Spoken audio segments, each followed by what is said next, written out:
Hey, yo, welcome to episode 57 of Comics Are Dope, the podcast. In case this is your first time watching this show, I'm your host, BJ Kicks, and this is a pretty special one.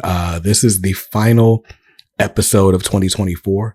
It's the first that I am filming in the brand new digs. We bought a new home, our first home, and this is the studio for the foreseeable future. Like, I'm talking at least 5 years, probably more like 15. I don't know. We'll see. Right now, it's just the newness of things talking. But this episode is going to be a solo episode. There's no interview tonight. And it's just going to be a sort of year in review.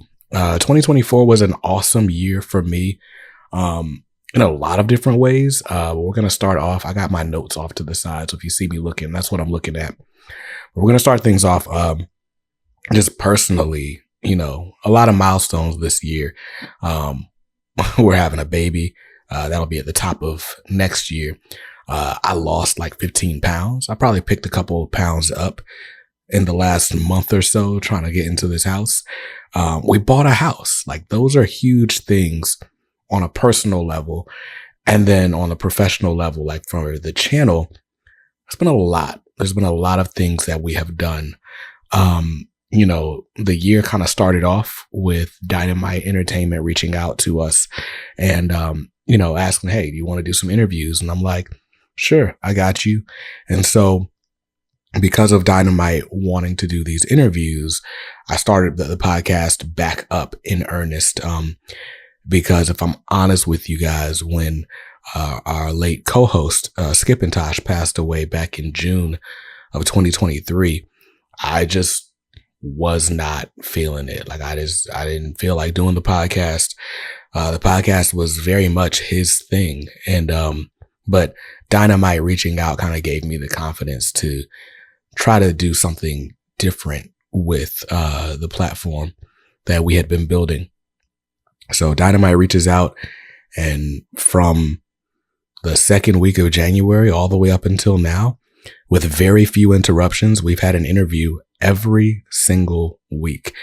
And that's insane. Some of the names that stand out to me, I mean, everybody is important. Everybody is cool. But if you had told me this time last year that I would end this year having had in-depth conversations with Dennis Cowan, Christopher Priest, Jeff Johns, David Pepos, the list goes on and on. But some of those people, I'd be like, no, there's no way that would happen. And it absolutely happened. But it only happened because Dynamite reached out and took that first step. And they sort of started a domino effect. There was like several people where it was like, hey, I saw you interviewed my friend. Like, I'd love to talk to you about this thing I've got coming up. And then, other publishers took notice as well. So, Dynamite took that big chance. Later on in the year, we started a official working relationship with Marvel, where I review several of their titles monthly. And that was insane. I did a one-off project for DC Comics this year, DC this year. And that was really cool. But the fact that I've been able to work with some of these publishers, like, we're going to get to the special thanks here at the end, but just know there's a lot that I was very surprised that I was able to do. And, it's been a really cool year for me. But I wanted to get into the year in comics because it's been a lot. There have been a lot of comics, this year. I would say 2024 has kind of been marked by all of these universes starting up. We had the Absolute Universe over at DC. Marvel relaunched their Ultimate Universe in January. Ghost Machine launched early this year. That was in January as well. Ghost Machine. Oh yeah, the Energon Universe, that also launched. Well, I think that was late last year, but the point is, we've had all of these sort of pockets that you could visit in comics. And then in the middle of all that, we had what was probably my favorite launch this year. And that is the Teenage Mutant Ninja Turtles relaunched with a new #1 this year. I think as of recording, we're at issue 5 issues that are out. And when issue 6 comes out, because I've got an advance preview on that, that's going to be great. Like, they're doing these new library editions starting for this new renumbered series. You're going to want to pick those up. I really do think the Ninja Turtles is probably the best launch of the year. And Jason Aaron is just getting started. Gosh, who was it that they announced? Juan Ferreira. Juan Ferreira on the interior art starting with issue 6. Bro, it adds a whole different dimension to that book. But anyway, this whole hour, well, I'm not going to be talking to you for an hour, but this whole video is not going to be about the Ninja Turtles. Ninja Turtles was one of my favorite things. I did also very much enjoy the Ultimate Universe. Ultimates is probably my favorite. Ultimates by Dennis Camp and Juan Frigeri. It's probably my favorite of the Ultimate titles, followed closely by Ultimate Spider-Man. And Brian Edward Hill's Ultimate Black Panther has been really, really solid for me. Like, and I can't tell if it's just a really good book, or if like I'm just a T'Challa fan and this feels like the T'Challa we deserve. Like, T'Challa in the mainline universe isn't really doing much. Like, he's on the Avengers, but he's out there being petty and like, you know, avoiding emotional confrontation with his ex. Like, is this your king? So we got that going on. But Ultimate Black Panther just feels like regal T'Challa, taking chances, making decisions, doing all the things a king should do, being a true monarch. And so I love it. I've been loving it. And as we get into year 2 of the Ultimate Universe, I'm very, very excited to see what's popping there. Now, outside of the Ultimate Universe at Marvel, I think my favorite title this year was Miles Morales Spider-Man. And Miles Morales Spider-Man is written by Cody Ziegler, art by Federico Vincentini mostly. There's some breaks here and there, but definitely mostly done by Vincentini. And bro, when that book is firing on all cylinders, it is the best book out. Like, for me, I really latched onto this recurring theme of Miles learning from, you know, all of these different heroes, but specifically he's learning from like all of the Black heroes in the Marvel Universe. Misty Knight, Monica Rambeau's made an appearance. Luke Cage, Blade has even made an appearance. The only knock I have on this series is that it gets interrupted really often, like for, you know, just character crossovers, like with other Spider Office crossovers, but then also like with Marvel events. Miles was a huge part of the Blood Hunt event this year. And, you know, I was not on board for Blood Hunt at all. I was not reading Jed McKay's Avengers. I had jumped out at like issue 8 or 9. And so when Blood Hunt started earlier this year, I was like, but between the inclusion of Miles Morales and Bloodline, and honestly, the way they tied into a lot of other areas of the Marvel Universe, Blood Hunt ended up being really, really good. I specifically loved the Black Panther tie-in to Blood Hunt. And it was just like this perfect Black Panther comic, just kind of out of the middle of nowhere, by Cheryl Lynn Eaton. And I believe Matt Chater did the art. Matt Chater and, or was it Chris Allen? Yeah, Chris Allen and Fareed Karami. Really dope on the art. Yo, I apologize if you hear this air conditioning. Like, it sounds like a jet taking off in this place right now. That's crazy. But anyway, really loved that Black Panther tie-in series. And because of how much I love the Black Panther tie-in, I kind of kept up with Blood Hunt. And really the purpose of Blood Hunt, which is kind of to set up the next event, which is One Nation Under Doom. But the way they did it was really cool. And so now I'm kind of on the hook waiting for the One Nation Under Doom. Like, they hooked me. And I think in that regard, Blood Hunt's probably the best event I've read in a while. There's not been a ton of events that made me want to keep reading in their respective universes. Like even Absolute Power didn't feel like a must read to get into the All In special and the Absolute Universe stuff that followed it. But Blood Hunt made you feel like, oh, I gotta see what happens next. So shout out to Marvel for Blood Hunt.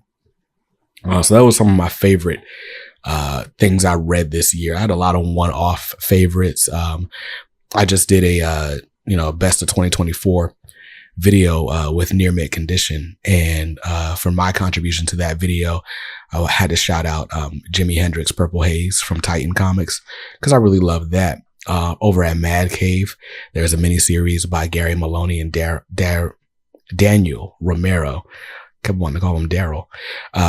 But it's called When the Blood Has Dried, and I really loved that. It's like a fantasy Western type book.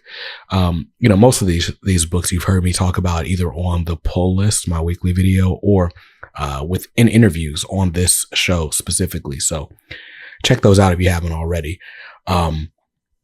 Typically, I would cheat and look around my room at all the books that I've read recently. I don't have any cheat sheets. All my books are packed up in a different room. These shelves are empty. But Blood Hunt was dope. The Black Panther Blood Hunt book was really good. Like I said, everything Ultimate I've been loving, although I'm very much behind on Ultimate X-Men. Speaking of X-Men, I very much fell off of X titles this year. Once the Krakoa era actually officially came to an end with the fall of the House of X and they started relaunching stuff, I fell off very quickly. I was not a big fan of Jed McKay's X-Men. Something about the art just isn't working for me, but I'm loving Gail Simone on the Uncanny X-Men. Gail Simone and David Marquez. Like, if you're going to read one X-Men book, that feels like the far and away favorite for me. But some of these other books, I got to wait for the trade paperbacks to come. NYX, Exceptional X-Men, X Factor by Mark Russell, all of which I've heard good things about, but it was just kind of too much too soon with all these books. And so I decided I wasn't going to invest that much time, money, or effort into the X-Men line. I'll wait for trades on those. But yeah, what else were some of my favorite comics? Wonder Woman by Tom King. It got interrupted by Absolute Power, and that was kind of frustrating. But before Absolute Power and now since Absolute Power, that might be the best book at DC. And that's saying a lot, because there are a lot of great books at DC right now. Speaking of, DC has gone all in. They've, got new storylines, new jumping in points for pretty much all of their main titles. And those launched, very closely followed by, the Absolute Universe titles. So Absolute Batman, Absolute Superman, Absolute Wonder Woman. Later on next year, we're getting an Absolute Flash and an Absolute Green Lantern. Absolute Green Lantern, I'm very much looking forward to. It's written by Al Ewing. There was a joke, I don't know who it was that said this on Twitter, but it was like Al Ewing is the one white writer where it's like, hey, he's going to be writing a black woman. And you're like, oh yeah, cool. It's going to be great. Sign me up. I don't know where that sentiment came from.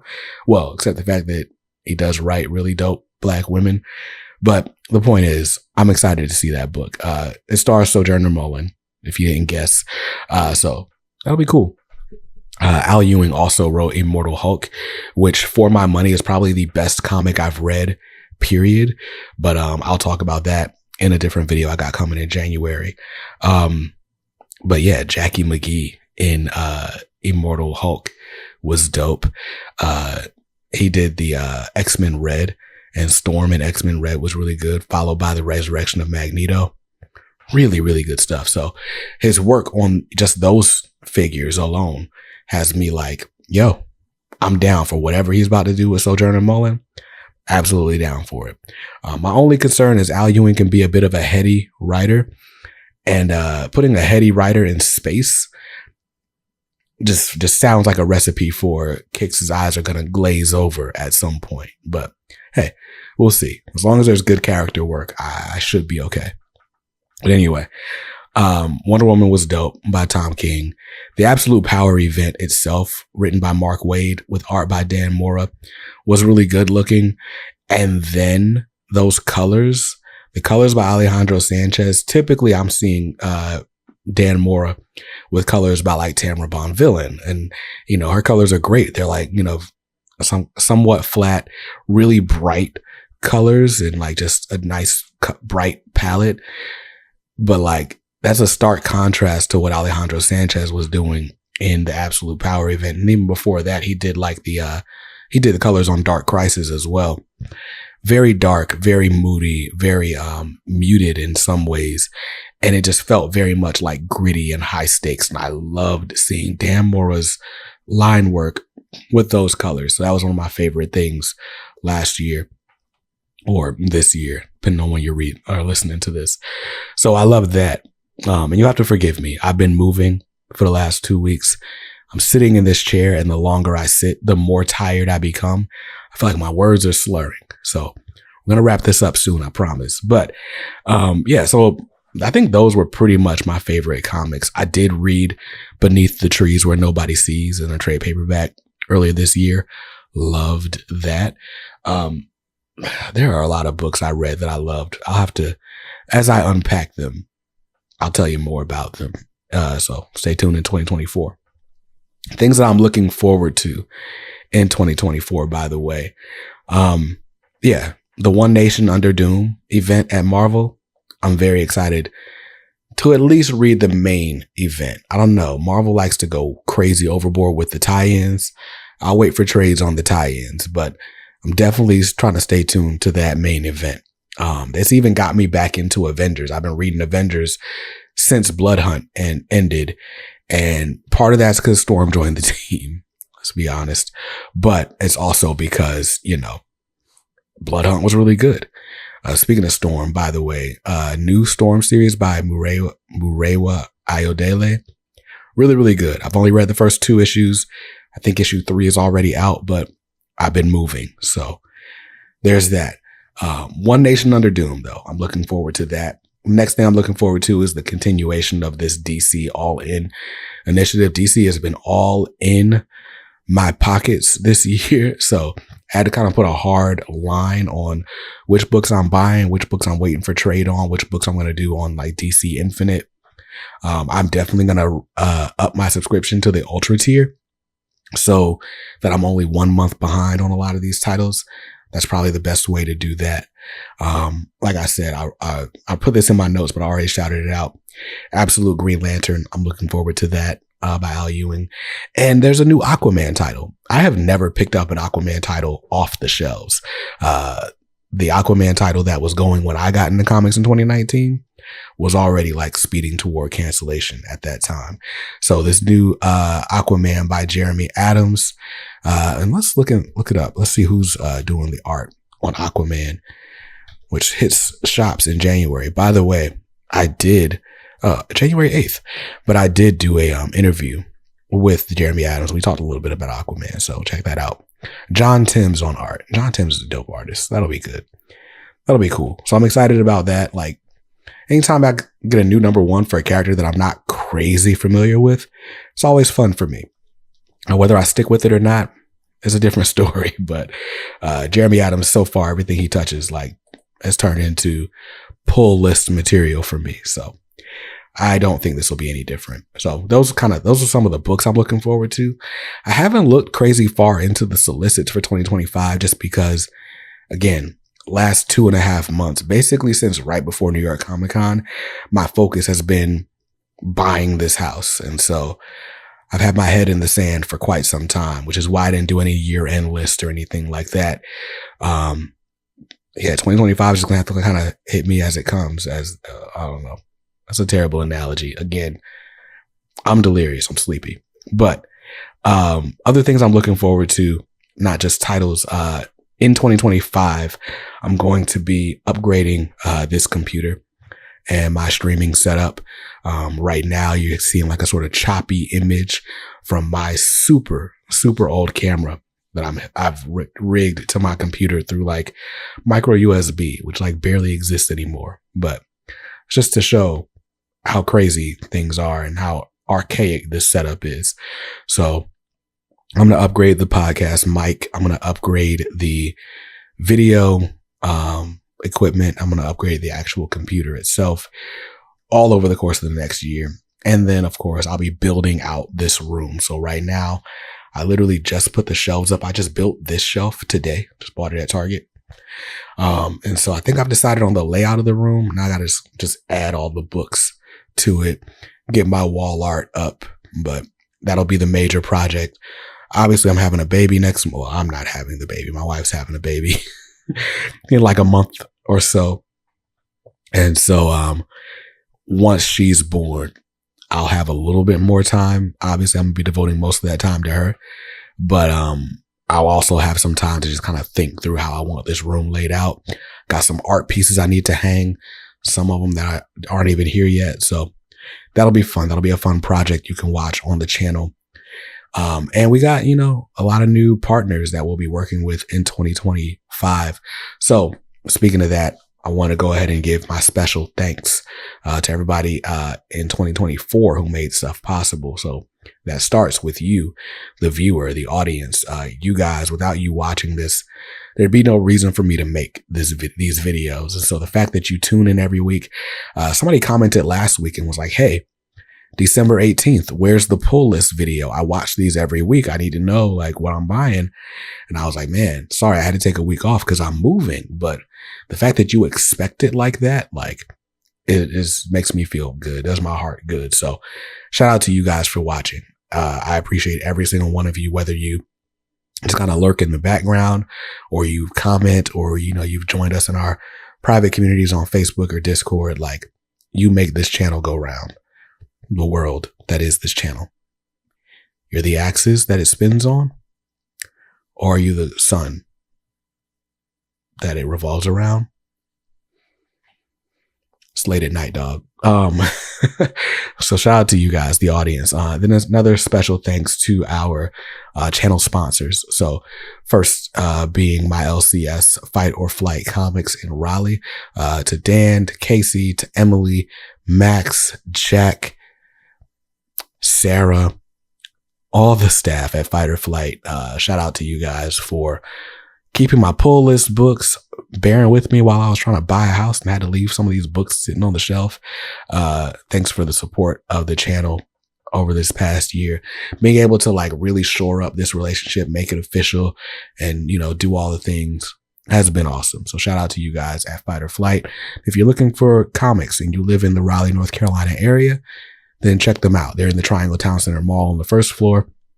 If you go in the food court entrance, make that left at the Cinnabon, you'll see them. They've got a giant Ben Grimm in the window. You can't miss them. So shout out to Fight or Flight. And our other longest standing channel partner, over 3 years now, we've been partnered with Organic Price Books, the best place to go online for collected editions. So knowing that home ownership was a goal for me, I had to scale down my collected editions buying by a lot in 2024. And JP was always like, hey, man, you need a book? Like, here, I got a package coming your way. And I was like, yo, I appreciate that. Cause the way this thing works, you shout out a book, somebody might buy it. Maybe you'll get a couple of coins for affiliate revenue. But it's like, if I'm not buying books, then that means I'm not shouting out books and, the whole thing falls apart. So shout out to JP for understanding what's going on and, still supporting the channel either way. Although I have a feeling we're going to see this activity, ramping up in 2025, but shout out to OPB. Then next up, I wanted to shout out all of our publisher partners. So I told you guys at the start of the episode, like Dynamite Entertainment really kind of went out on a limb and supported me as a creator, out of the blue. I hadn't really had any interactions with them. And I wasn't reading Dynamite titles outside of the Disney stuff. And so for them to have taken the chance on me to show me the love that they've shown me over this past year, can't say enough great things about Nick and Amy and Jeff and Vincent and everybody at Dynamite that, values what we do as creators. It's not even just me. Like I've seen them on all sorts of people's channels in the last few weeks. And, they really are like a pillar in this community. So shout out to Team Dynamite. Shout out to Marvel Comics, David Gabriel and the fine folks at Marvel for, since they've, kind of reached out to me and we started this working relationship, I see why like Marvel's number one. Like you can say what you want about Marvel, like kind of flooding the shelves, just putting out so much stuff. But what I've realized being on this side of things is that Marvel puts forth effort that they don't really have to put forth as the number one. Like they're doing the stuff that I would assume a number two would need to do to try to catch up with a number one. But the fact that Marvel is like the number one publisher and leads the pack and is basically front running, and they still go the extra mile to reach out to like little tiny YouTubers like me, to get feedback from people like Omar on what books to publish, like all sorts of stuff that they do to engage with the comics community really shows why they're the big dogs in the sea, the big dog in the sea, big shark in the ocean, whatever. Marvel has proven why they are Marvel. And hey, it's been really cool to work with them in the very little capacity that I have. It's been dope. So shout out to David and the fine folks in Marvel. Over at Ghost Machine and Image Comics, Kat has been awesome. So thank you, Kat, for again, setting up interviews, taking the time, appreciating what we do as YouTubers. Shout out to my friends at Titan Comics, Will. Shout out to Tucker at Fantagraphics. Like to have publishing partners that'll say, hey, here is our latest book. We wanted to send it to you for your consideration. Like to have partners that help content, in this way is super helpful. Because at the end of the day, I'm a regular person. This is not my full-time job. And, oftentimes if I don't buy a book, I don't get a book. And so for, all our publishing partners to be like, hey, we'll send you a couple of books, the things we really want to showcase. Just give us your honest opinion. I really do value that. And so I try my best to hold up my end of that deal and show off the books that they give, so that you can maybe find your next favorite title. So shout out to all of our publishing partners, including Scholastic as well. We've got a video coming up. We got some Animorphs books I'm going to showcase because I didn't know Animorphs had graphic novels. How crazy is that? So really, really cool stuff. Beyond the publishers, we got a couple of brands that always show love. So shout out to my man Moose at Wham Stand. You will see Wham Stand products all throughout my videos, all throughout 2025.